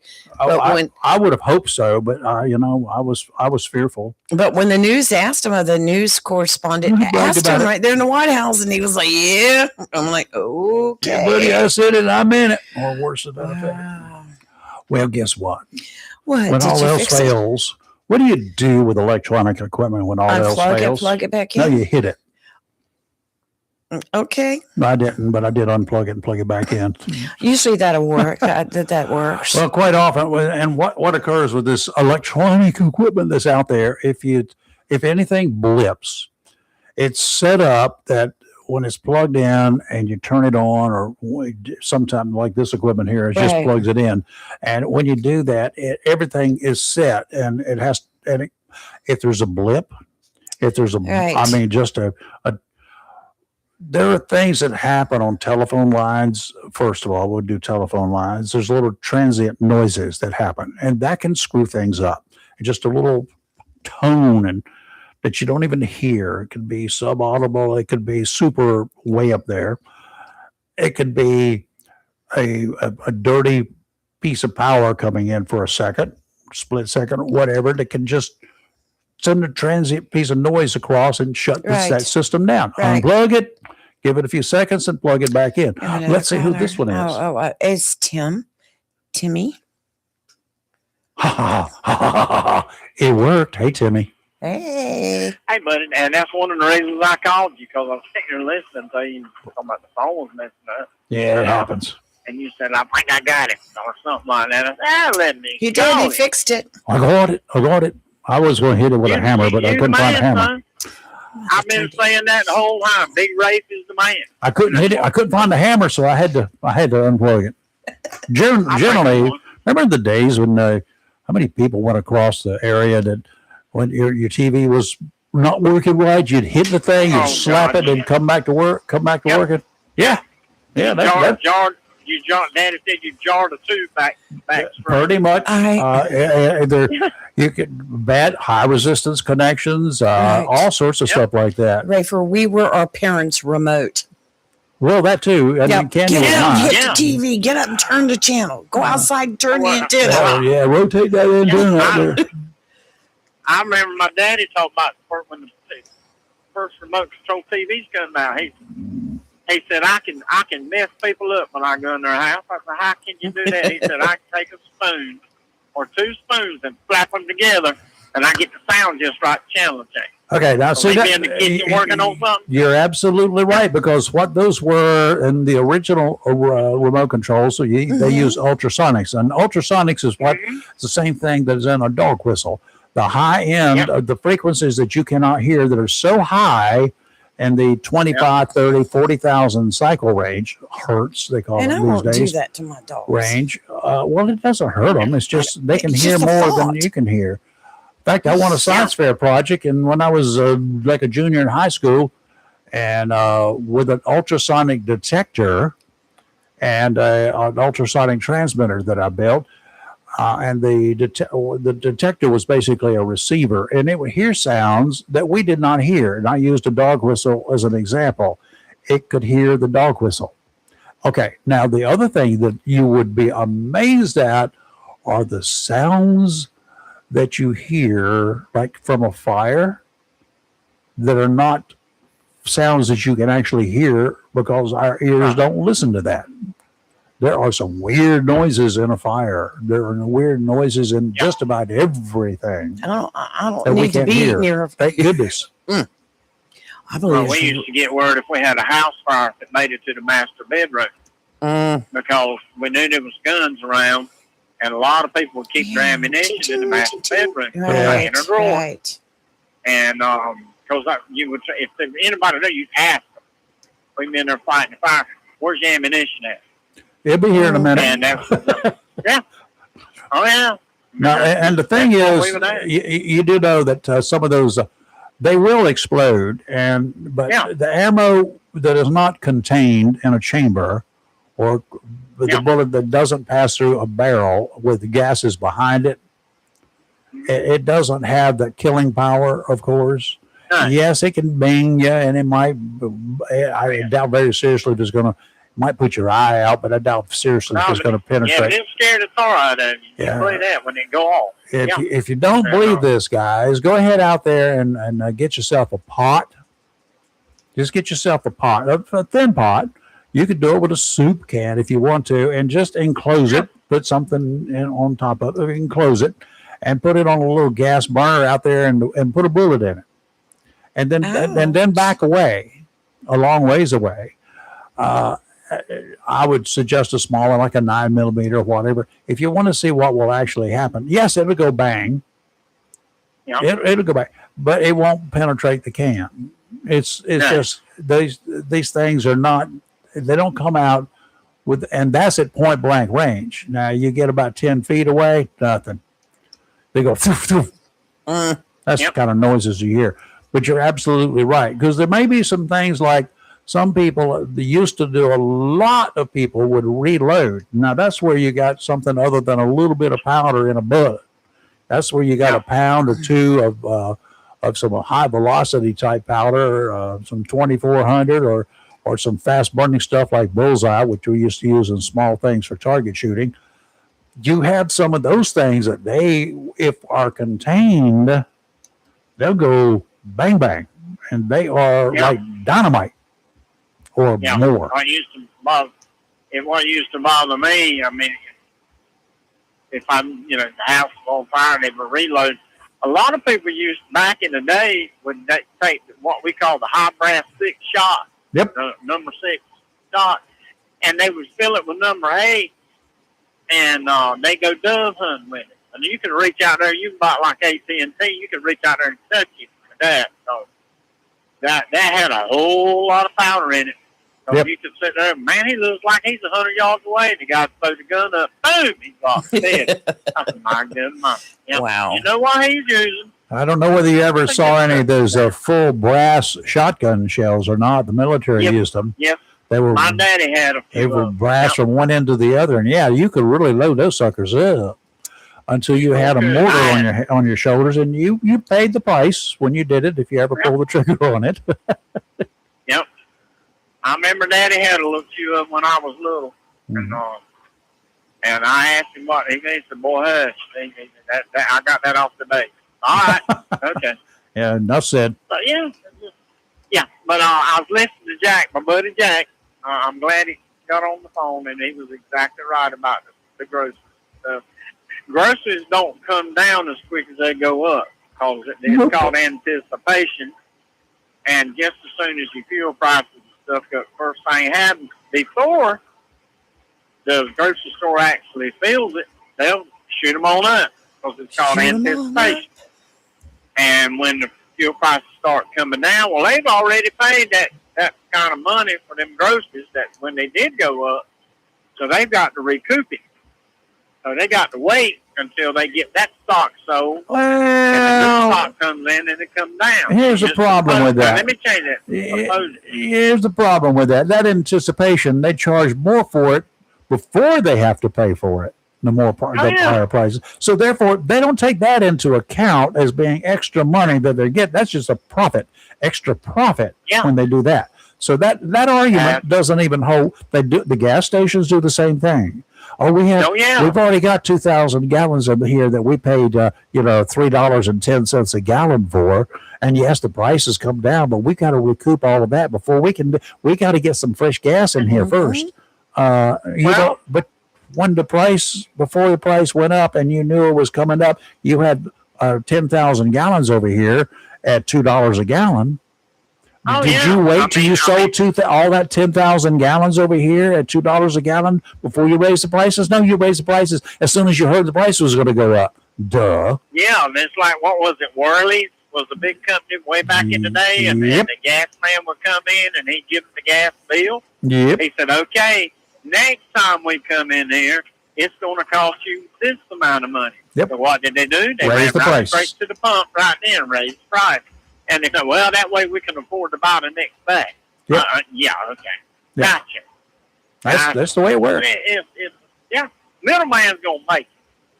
I don't care what nobody says. The middleman has always made it. They're going to make it. It's just like these freight brokers. They'll go in there and price a load, and they're going to get $1.39 a mile right off the top. And all they've done is got on the phone or clicked a few buttons. Mm-hmm. But they're licensed to do it, and it's illegal stealing is what I call it. Okay, now but they're licensed. If they got their broker's license, they can do it and get away with it. Glad you called, because I saw yesterday or Sunday, whenever it was, that there have been thousands and thousands, according to the White House, of drivers who can't speak English have been removed from our highways that had commercial licenses to drive. Yep. But you got to be able to speak English before you can get a commercial license. Is that correct or not? That law's been on the books since the 30s. Yeah, I understand now that. But being enforced. So now they're enforcing it. So what are you going to do for drivers? You've lost that many thousands of drivers. Oh, you ain't got no shortage of drivers out here. Oh. I mean, people been telling that lie for years. Well, there's a shortage of drivers. There's a shortage of drivers. No, there's really not. There's a shortage of high-priced freight for the truck driver. That's why your owner-operators are slowly and been going out of business for years, because you take companies like Swift and J.B. Hunt, Snyder, PST, and all that. They'll go in there and take drivers and send them to school. I remember J.B. Hunt had the biggest driving school around, and they take these boys making minimum wage and put them in there and get over to driving school, and they pay them 19 cents a mile, go from coast to coast, and boy, they thought they were rich. And I was making 35 cents a mile in me hauling liquor, but I was a special load. But they would get it. They were governed at 55 mile an hour, and you can go to Lowell, Arkansas right now, right off I-40. There's a huge field full of wrecked J.B. Hunt trucks. Really? Okay. And that's what happened with that. J.B. Hunt finally woke up and said, we're going to quit this. So they went up to 39 cents a mile, and they quit recruiting inexperienced drivers, and they pulled a lot of experienced drivers away from these cheaper companies, and they hired them. So you don't hear any more about J.B. Hunt wrecks. Just very seldom ever hear about it, because they woke up and they bit the bullet and they started paying people. I'd be interested to pull all of the, we hear these TV commercials about, hey, if you've been involved in a wreck with an 18-wheeler, talk to us. We'll get you some money. Yes, I wonder how many of the wrecks with 18-wheelers have got inexperienced drivers behind the wheel, percentage-wise. I wonder what that is. I would say it's kind of high, and here's my thought on that, or not thought, but fact. I've watched some of these private driving schools, and this guy will be out there training somebody, or a trainer. They go to work, they go through license issuing school and get a job with a trucking company. And I've talked to him. We'd be at the fuel pump. Hey, man, how long you been out? Well, I've been training. And I talked to the trainer. And he looked at me. I said, well, how long you been driving? You a trainer? Oh, 2 years. I said, and you experienced enough to train him? Mm-hmm. Yeah. You ever been on Donner's Pass? You ever been here? You ever been up Sandstone Mountain or down Sand? Well, no, we hadn't done that yet. Oh, yeah. Okay. How about filming it for me? Because I want to see you go through Donner's Pass. So now, if you ever go through that, you'll think God is with you, because that's rough. Sandstone Mountain in Virginia, but it's tough. They got a sign at the top of it says what it gives you the weight, and it tells you how fast you're supposed to go down that mountain. And at the bottom of that mountain, it turns right, and there's a weigh station and an inspection station. And it used to be $50 for every wheel that was smoking. Oh boy! Wow! And if your brakes were smoking, it's $50 a wheel. Wow! Now I don't know what it is now. I haven't been down it in years, but Black Mountain right here in North Carolina. Mm-hmm. It's the only place the interstate had a stoplight for a truck. At the top of Black Mountain, you're going eastbound on. Yeah, you're going eastbound on 40, and you're up there at Black Mountain. Before you go down it, you had to pull off, and there's a red light right there, and you stop. When it turned green, you went, and after you passed, what it was trying to do was regulate space for trucks. And that's what it did. And there was a blue pickup truck right there that stayed there, and it had North Carolina Highway Patrol on it. It just sit there because waiting. Snowed that they would get. Well, no, there wasn't anybody in it. But if it snowed on Black Mountain, they would go in there and crank that truck up and use it to go up down that mountain. I got you. Blue Chevrolet 4-wheel drive, and yeah, and I saw it many a day, but it was a red light. I don't know if it's still there. Hadn't been that way in years. I quit going that way a long time ago. Going over into Tennessee on 40 just because I could go up at Winston-Salem, get on 52, get on I-74, hit 77, hit 81, come back down. It was 11 minutes, 30 minutes quicker. Wow. And you didn't have to deal. We called the $1 Million Mile, which was the last 24 miles of I-40 in North Carolina. $1 Million Mile. Because of the avalanches and the wrecks. And first time ever happened to me, I make it quick, I had a 48-quart got cooler underneath my bunk full of food, and it was electric. And we got stranded, avalanche. Ooh. Just 2 days we sat there, and Really? me and other people ate out of that cooler. Wow. And they tried to pay me, and I wouldn't take their money, but they just tried, they didn't have any food. And me and some more truck drivers that was hung in there, was about 3 of us.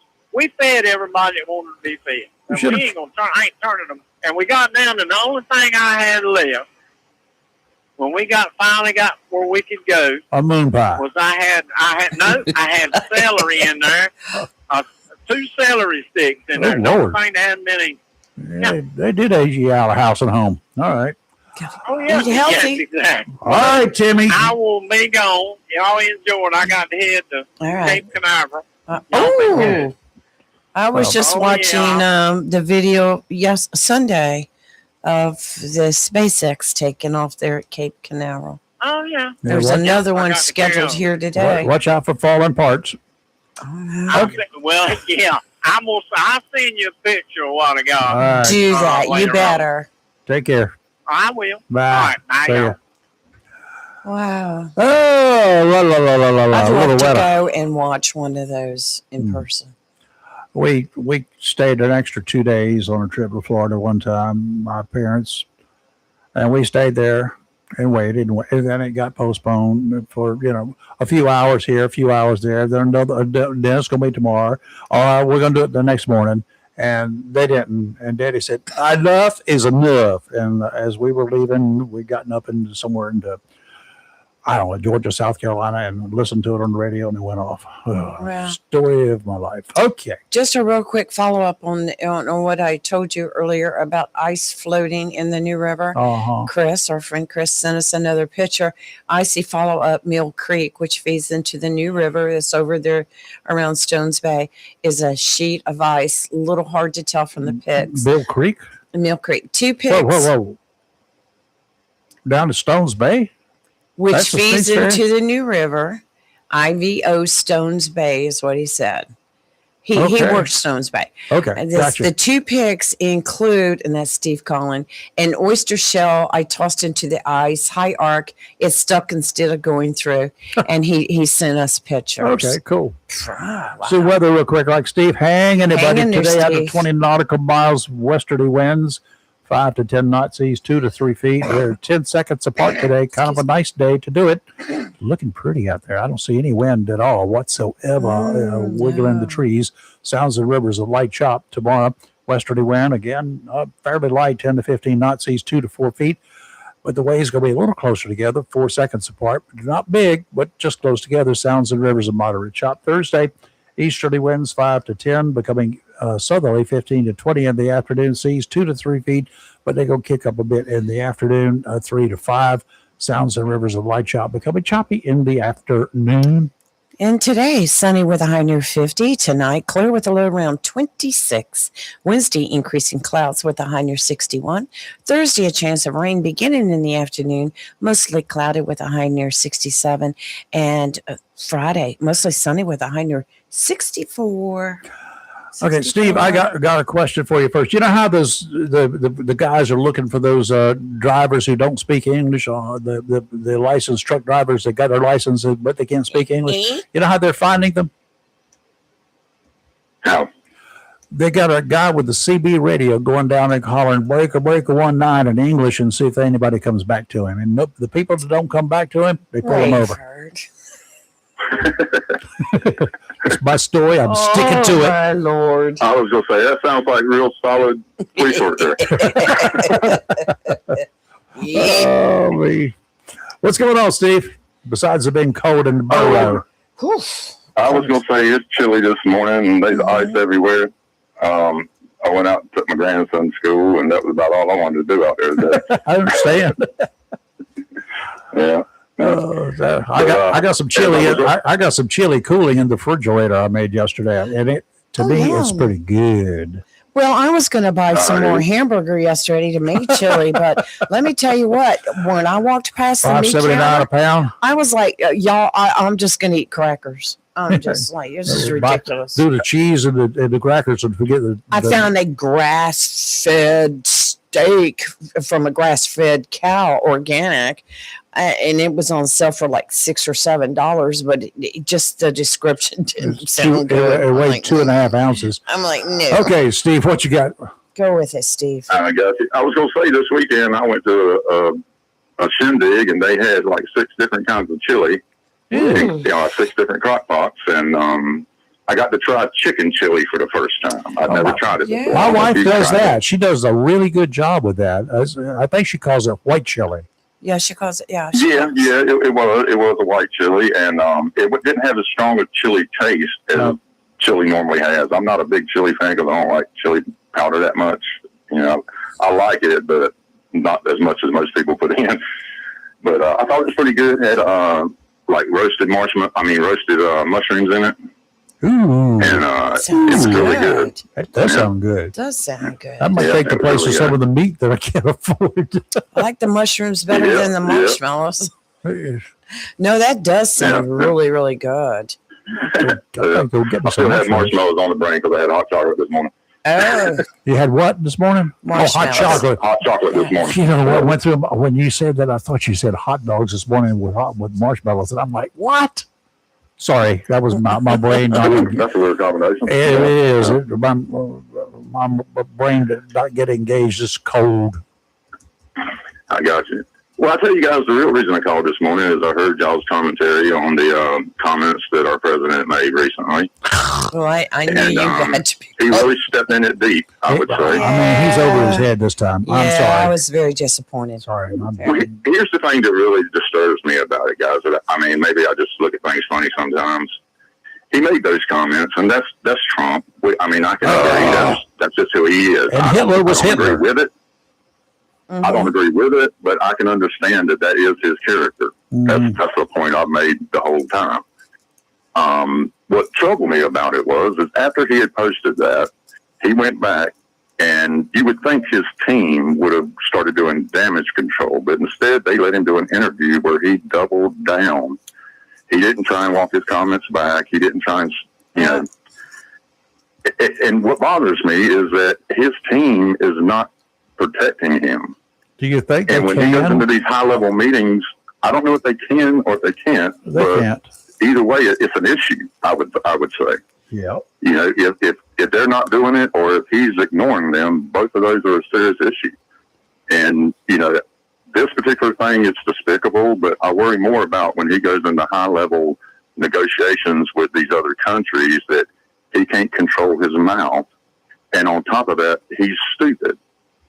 And I say that because only a stupid person would have not tried to spin this in some way, you know, or not tried to reshape his comments, or it makes no sense whatsoever. I mean, to be sure, his team had to tell him he was going to get blowback from both sides over this. You know, and he just don't care, or he's too dumb to know that that's important. At this point, it's a done deal. Okay, it's done. There's not a whole lot that can be done. But here, you know, as a parent, I don't think I ever had to do it, but I always had the option. When a child who drives the car is not doing right, I have the option of taking the keys away. Mm-hmm. And to be honest with you, at this point in time, there's one set of keys that we probably need to take away from that man today. I said it about Biden, and I meant it for other reasons. But right now, we may want to reconsider him having a set of keys that he's got. Do you understand what I'm saying? You mean to the buttons? And like I say, I worry more about, you know, what's going on in Europe right now with Putin and Ukraine. Yep, buddy. That could become a very serious issue. Uh-huh. And the chief negotiator is someone who cannot control their mouth and will stab themselves in the foot.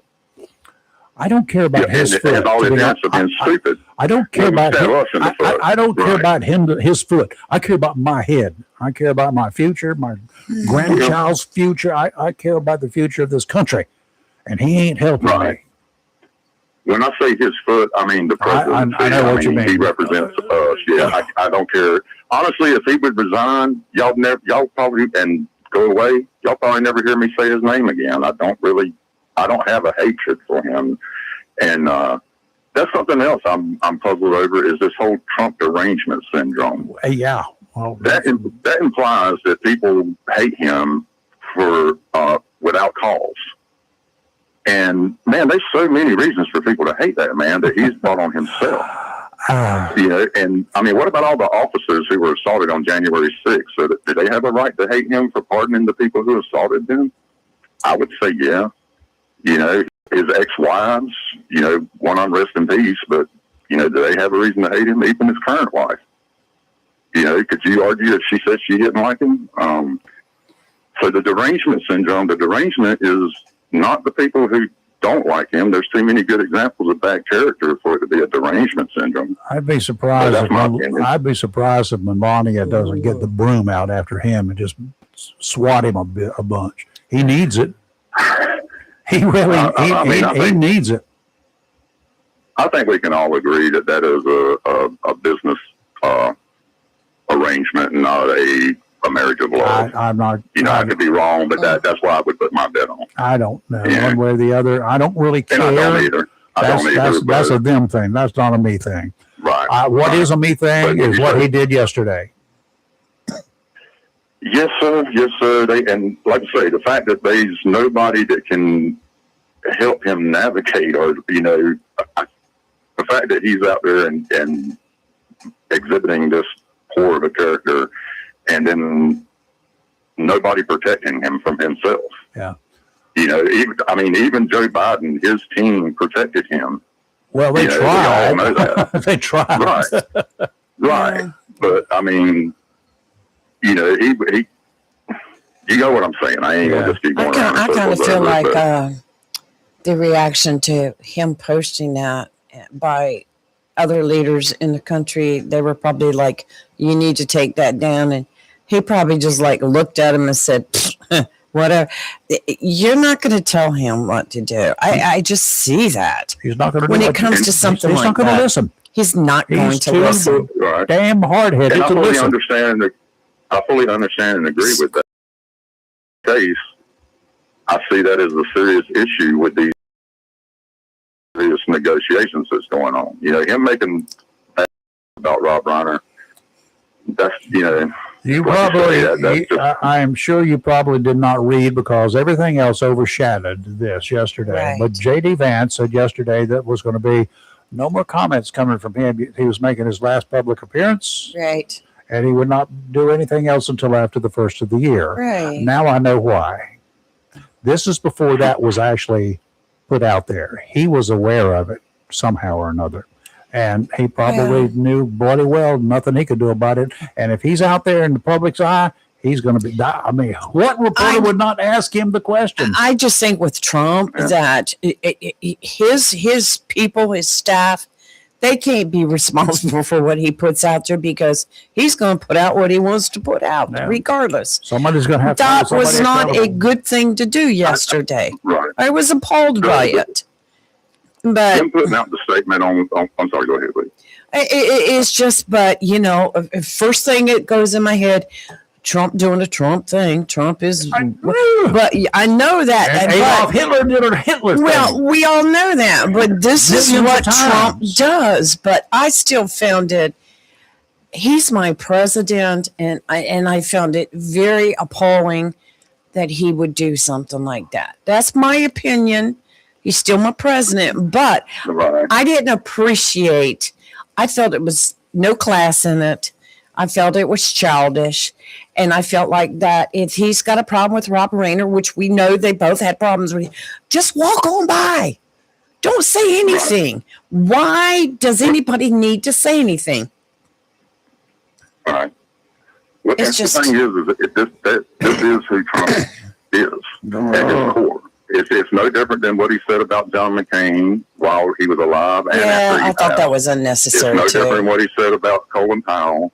Mm-hmm. Pick It's no your different than him making battles. a campaign video at Arlington National Cemetery. Right, It is his character. right, yeah. This is You're who right. he is. So, I mean, If he was not the president of the United States and he had posted and made those comments, I'd be like, yeah, okay, scroll on by. But the problem is there's a difference right now. There's a huge difference. well, in my opinion, and it's like I've told y'all before, character matters. Oh, When it yeah. comes to a I president. know that. And this guy has over and over again exhibited that he has poor character. Well, that's like Steve, I will I say. believe a lot of people who support him have turned not necessarily a blind eye to it, but are willing to give him, a little more rope and a little more rope. What are they going to do? I worry about the things we haven't seen, the comments we haven't heard. Well, I look at it this way Yeah. also, Steve. It's just like when Charlie Kirk died, and there were so many people on the other side that were making such horrible, horrible comments. None of them was the I president. found that repulsive also, being that they were leaders in our country. But I scrolled on by, but I was just would say, disappointed. Go back and look at that, because I did not find a single Democratic elected official who made a negative comment about Charlie Kirk. They were people on the left on TikTok that were disgusting, but not an actual Right. elected official. I don't think anywhere anybody. that I don't found. think any elected or anybody of high ranking, unless they. I remember Here's the song, but I'll try, but I can't. I'll go back. But also, you got to look at it within the frame of Donald Trump came out immediately and started blaming liberals and Democrats for Charlie Kirk's assassination. Uh-huh. He lit that fire. Once again, the president making very poor comments at a very poor time. You know, and the man's dead. That's kind of, I guess that's where I'm at with it. This is Donald Trump. This is always who he's been, and at some point we're going to have to, address that. That this person doesn't have the self-control. Well, there's nothing impeachable. There's nothing impeachable. There's nothing that we the people can do. There's no recall. There's nothing we can do. He's got another 3 years to go, and all we can do, all the people can do, is whatever side you're on, is to find somebody to run for your particular party that you can support. You don't have to worry about Donald Trump. You know who's got to worry about Donald Trump? Maloney. The next, because she could be done with him in a heartbeat, be very rich for the rest of her life wherever she wants to go. Just being sarcastic.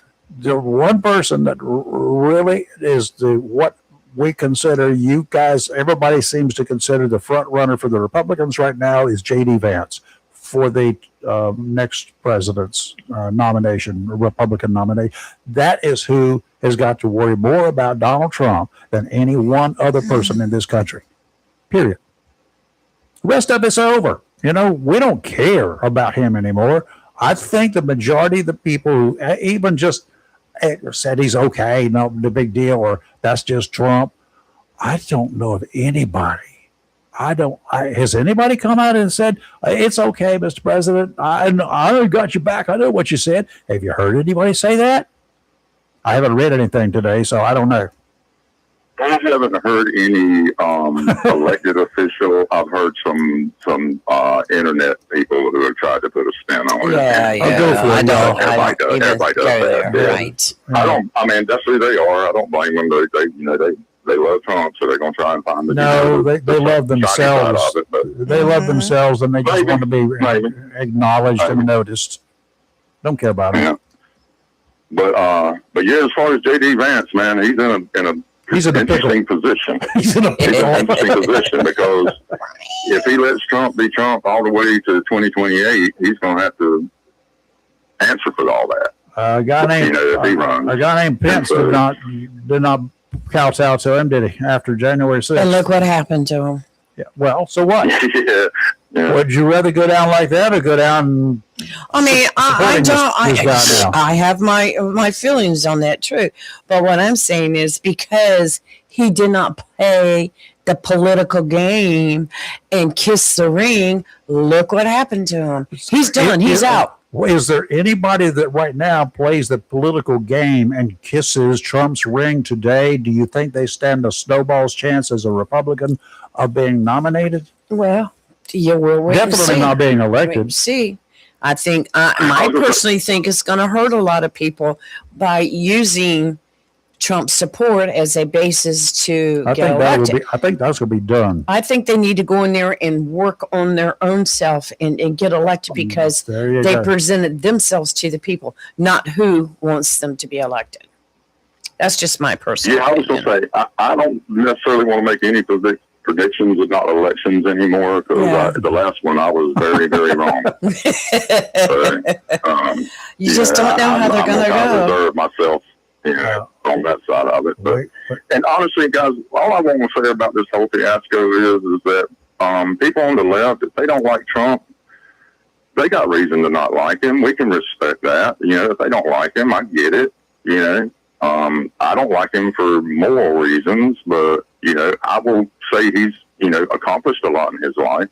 Man's become president twice. I have to acknowledge that's a tremendous accomplishment,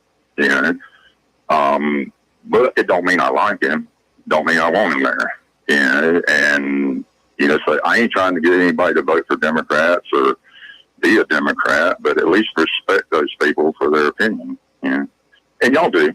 I ain't trying to say it to y'all. I'm just saying as a general, political climate and temperature. That's the thing about Trump is he makes our politics toxic. He don't have any more campaigns to run, but he can't stop talking trash about Democrats at every opportunity.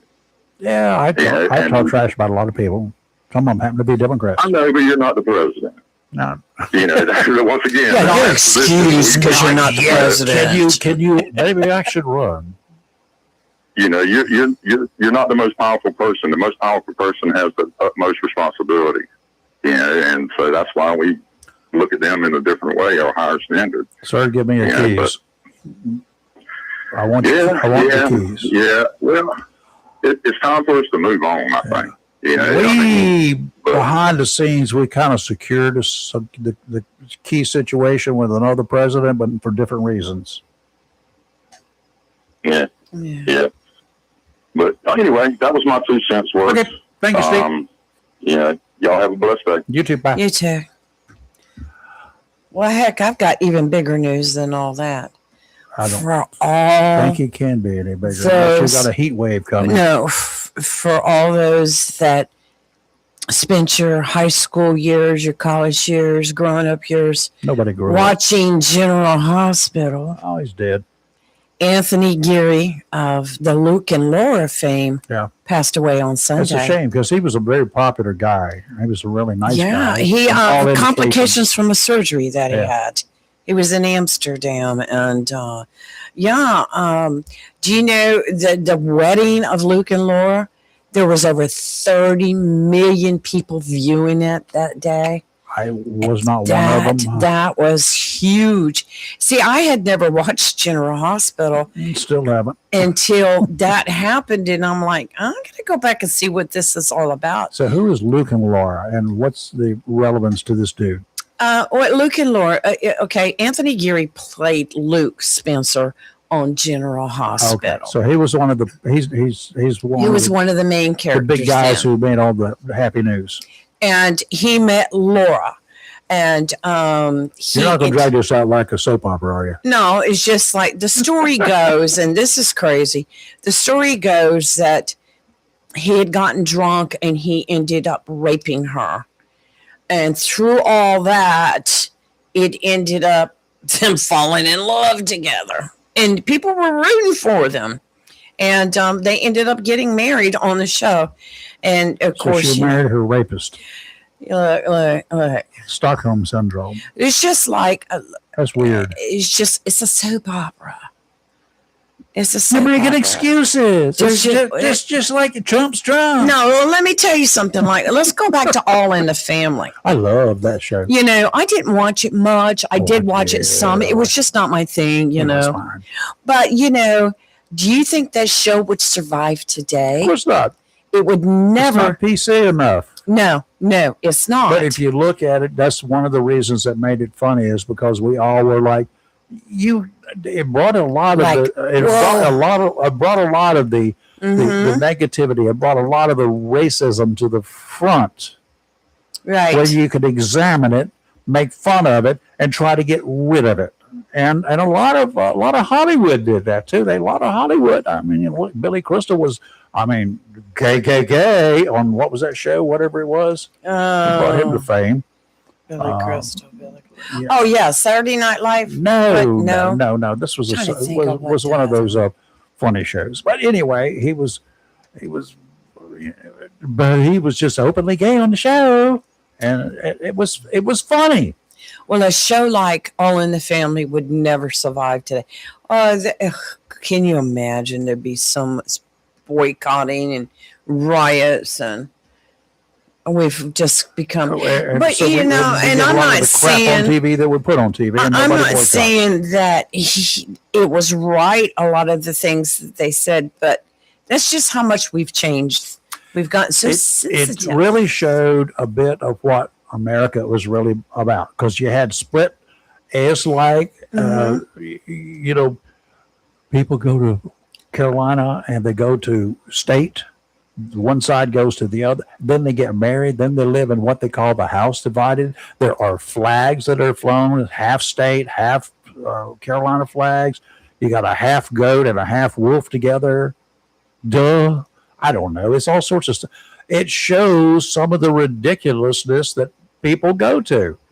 And it points out that how ludicrous some of it is. And if we treated it in a funny way, we could all get together a little bit better. Humor is a good cure instead of being vicious about it all. Yeah, but If you did politics the same way, maybe we should have a political show on TV where you got the Republicans and the Democrats, and they're doing things that are so ridiculously funny, that are so outrageous that it would be a funny show. I would watch that. Saturday Night Live. I don't do Saturday Night Live. I haven't watched them in years, but find some people who are really serious on one side of the political aisle and those on the other side, but in a humorous way. They each do things that are so ridiculous. I don't believe it would ever work. Well, I mean, look at the late night Saturday TV. Night Live work. Look at late night TV. I don't even watch them anymore. I quit watching them years ago. Not Saturday Night Live. I'd never watched Saturday Night Live. I'm talking about the late night comics, like Jimmy Fallon. They're just no. And Jimmy Kimmel. They're not funny. I quit watching them years ago. I like Jimmy Fallon. He does a lot of stuff away from the show. He's really funny. But I quit watching all those comics at nighttime. They got to be not funny. I watch Sebastian Maniscalco all the time. That man is hilarious. He is funny. I like Walter and Helgold. Yeah, Walter's old though. Sebastian's current. Walter's an old man. I have a story for you out of Florida. My age or less. And this is a quick story out of Florida for you. I'm too old to listen to it. Have you ever had to answer a call where somebody's vehicles are getting repossessed and they were upset about it? No. Well, a vehicle repossession spiraled into a dangerous standoff. Yeah. A Sunday afternoon when a woman allegedly climbed into her hoisted car. Now, this was in Florida. Oh, God. She brandished a handgun and kicked a police officer's weapon out of his hand during the ensuing struggle. Yeah. Officers rushed to the 1000 block of Southwest 16th Avenue just after 1:45 p.m. following reports of an armed disturbance. Upon arrival, they found 30-year-old Lacey Brown inside a vehicle. It was already attached to the record, hoisted. Yeah. She climbed in. Said the car had been fully lifted and secured with emergency lighting active. In other words, he had his wigwags going when she crawled into it. According to the investigators, the repossession was proceeding legally until Brown jumped into the suspended vehicle. No, Ken. Once inside, police said she retrieved a handgun and started waving it around. The situation escalated quickly when officers ordered Brown to exit the vehicle. She reportedly refused and became highly confrontational as an officer attempted to physically remove her from the car. Brown allegedly kicked the officer's hand with enough force to dislodge his firearm. Can you see that now? Hey, bam! Kicked a gun right out of the officer's hand. That's about the time. What time did she get tased? And she recovered from that? They eventually pulled her from the vehicle and took her into custody. She was booked into the Lucha County Jail and faces charges of battery on a law enforcement officer and 2 counts of aggravated assault. And 3 counts of felonious stupidity. Well, really, that's like that ninja guy, that video that was on all over Facebook of the JPD officers that were stopped at a gas station handling something, and I don't know if the female officer tripped, fell down, or whatever, but the suspect was there that they were dealing with. And as she's getting back up, this ninja come out of nowhere and just bam, just kicked the suspect, knocked him. I was like, tag. The Jacksonville Ninja. There's some people you just don't want to make mad. Wow. That wasn't radio, was it? No, it was not radio. Okay. No, it was not. But I was just like, wow, I wish I'd been there to see that. That'd been great to have it on video. But somebody did. That's they videoed it. That's how it went viral. Okay, tomorrow we've got Dr. Rose. Do we have no, Peter's not here tomorrow. No, Peter's not here tomorrow. I need to to erase this name. Yeah, I need to get that other paperwork done too. Okie dokie. So we'll be back in here tomorrow. We do have Dr. Rose. And folks, we're going to talk again about the flu tomorrow because. Yes. Did you just cough again? My voice gets so dry. So, and I saw a story where it's pretty not good. There's some ugly stuff out there. I got to go in there right now and call my Have you primary had care. your flu shot? No, I have not, because they didn't have it when we went in. Oh, I had mine. Just go to CVS. Well, I'm going to go do something if I don't. I've had the flu shot. I'm headed for real if I don't get my doctor. I don't even know what I've had. Okay. I know I had them all, but Yeah. Okay, we will be back tomorrow. I'm sure we'll be covering the fallout of this Trumpism, the Trump deranged syndrome. I think he's got Trump deranged syndrome. Trump Is a problem. He, Donnie, go out there, look in the mirror, and say, boy, you were stupid, and then go over and find right to a camera. a lot of people. There are plenty of them out there waiting for you, and say, look into the camera itself. Say, Donnie, you were one stupid idiot. A lot of people told him to take it down, but yeah, I don't. It's too late to take it down. That boat has left the dock. it's never too late to say I'm sorry. No, it's not. Even though a lot of people are not going to accept it, it's never too late though. It's going to be to say I'm sorry. difficult to accept it, but he needs to understand, and he needs to come out with a really straightforward apology. I was stupid. I've been mad at him and others for the whole time. But do not blame anybody but yourself, Bubba. It's your fault. It's not my fault. It's nobody else's fault but yours. Nobody. There's nobody out there who should be able to make the president of the United States become such a complete and total dummy. I agree. How's that sound? Mm-hmm. Boy, I bet you I got a lot of friends out there who are, tomorrow, folks, here you go. Get in line and make a call tomorrow. Go ahead. Tell me why we should overlook this, why we should not be irate, irritated, and why you are not. Are you still a very strong, I will support I'm Donald not Trump? irate, irritated. I'm Not just you. disappointed. Are you irate or irritated because you support Donald Trump and you don't really care what he says? Do you still don't care anything that he says because he's done good? Adolf Hitler probably did some kind of good at some point in time. He's getting to me. Oh, Seriously. right. I'm sure he did some kind of good at one point in time. Would you quit comparing him to Adolf? What would you do? I'm just disappointed in what he did. I Me mean, too. And I I'm not think going it to make was just excuses for him for what he did. No, it's all on him. Or being from New York. It's a you thing. I don't care where you're from. It's You're all on live him. and local, real talk, where we can fight it out tomorrow. Because poor Chris picked him up. He knew this was coming, didn't he? Probably so. He just knew It's this like was going to. I'm not coming in. Okay. Okay. Now I'm going to go have some chili and get really mad. No, I'm not mad. Okay. I'm not getting mad. I got to go repair the greenhouse. See you in the morning. Bye.